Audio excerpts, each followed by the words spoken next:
여러분 안녕하십니까? 대입 수능 시험이 이제 하루 앞으로 다가왔습니다.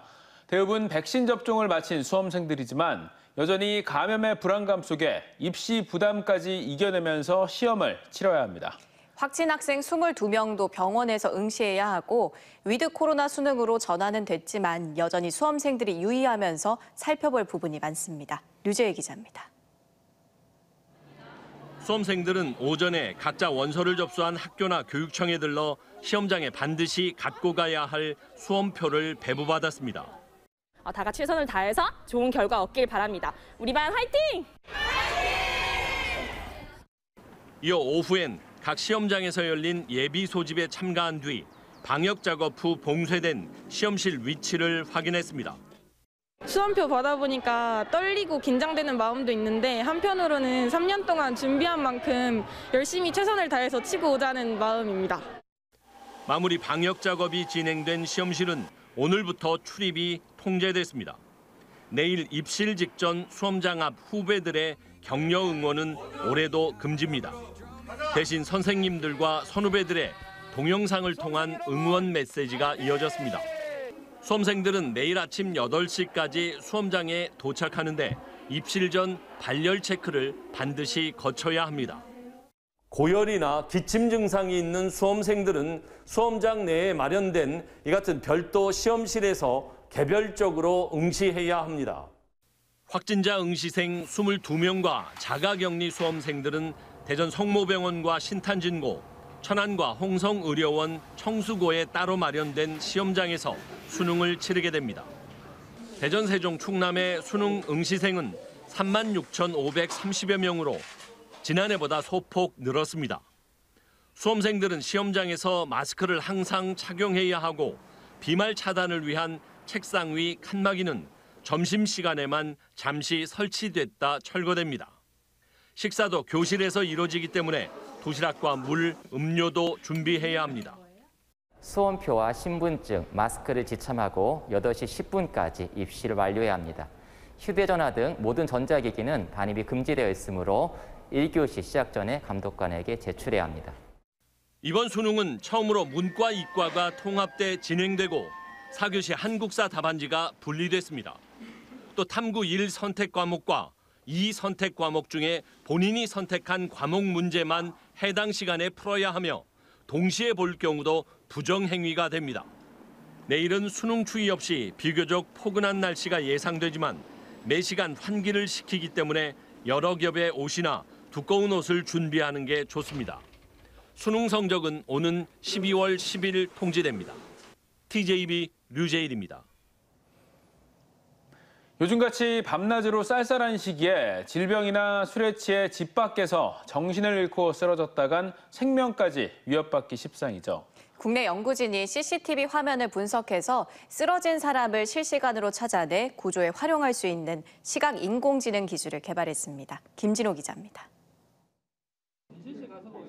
CCTV가 도로 위에 쓰러진 사람의 모습을 포착하자 연동된 시각 인공지능 딥뷰가 분석을 시작합니다.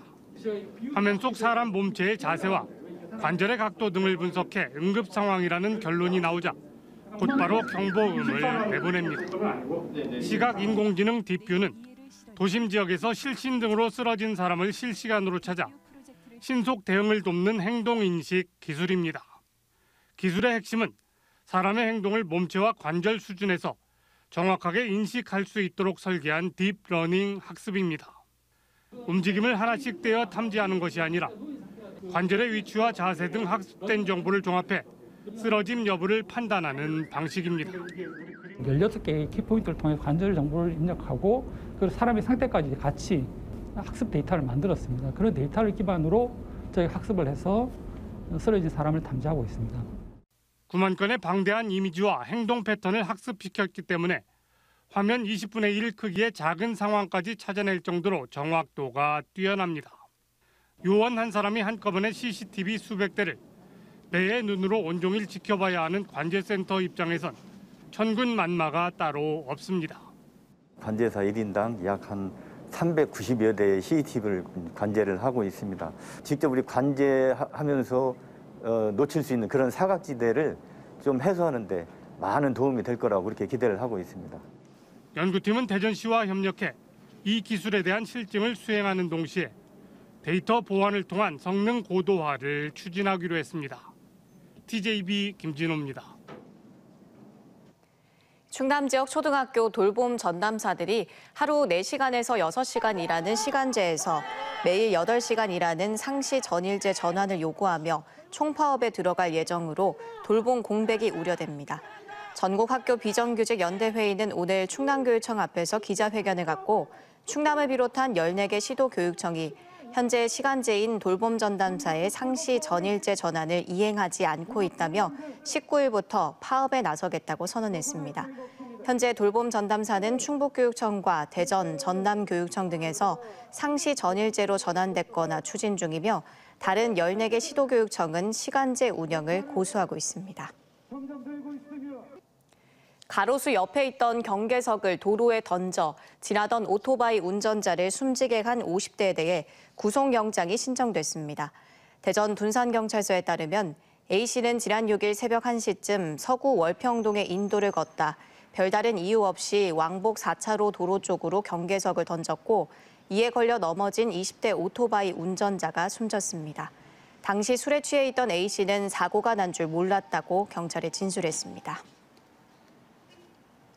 대원지법 김성준 부장판사는 전혀 알지 못하는 남성의 신체 일부에 손을 댄 20대 여성 A씨에게 벌금 100만 원을 선고하고 40시간의 성폭력 치료 프로그램 이수를 명령했습니다.